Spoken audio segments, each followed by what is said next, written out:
വീണ്ടും കുറ്റിച്ചിറ ബിരിയാണി സെൻ്ററിലെത്തിയിരിക്കുന്നു. ഇന്ന് രാവിലെ 11 മണിയാണ്. 11 മണി കഴിഞ്ഞ് ഒരു 15 മിനിറ്റൊക്കെ കഴിഞ്ഞപ്പോഴാണ് ഇവിടെ എത്തിയത്. ഇത്രയും നേരത്തെ തന്നെ ഇവിടെ ബീഫ് ബിരിയാണി റെഡി ആയിട്ടുണ്ടാവും. അതുകൊണ്ട് ആദ്യം തന്നെ വരാമെന്ന് കരുതി. ആളുകളൊന്നും വന്നു തുടങ്ങിയിട്ടേ ഇല്ല. അതുകൊണ്ട് തിരക്ക് ഒട്ടും തന്നെ ഇല്ല. ബീഫ് ബിരിയാണി ഓർഡർ എടുത്ത് 1 മിനിറ്റിനുള്ളിൽ തന്നെ നമ്മുടെ പ്ലേറ്റിൽ ബിരിയാണി എത്തി.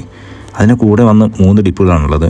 ഒരു കച്ചമ്പറുണ്ട്, ഒരു അച്ചാറുണ്ട്, ഒരു ചമ്മന്തിയുണ്ട്. എല്ലാം ഒന്നിനൊന്ന് മെച്ചം. ഇതിനു മുമ്പ് വന്നപ്പോൾ കുറച്ച് മോശമായ അനുഭവം ഉണ്ടായിട്ടുണ്ട്.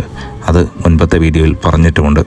പക്ഷേ ഇന്ന് ആ ബീഫ് ഒരു രക്ഷയുമില്ലാത്തൊരൈറ്റമായിട്ടാണ് തോന്നിയിട്ടുള്ളത്. പൊടിഞ്ഞു പോകുന്ന ബീഫും ആ റൈസും നല്ല കോമ്പിനേഷനായി തന്നെ തോന്നി.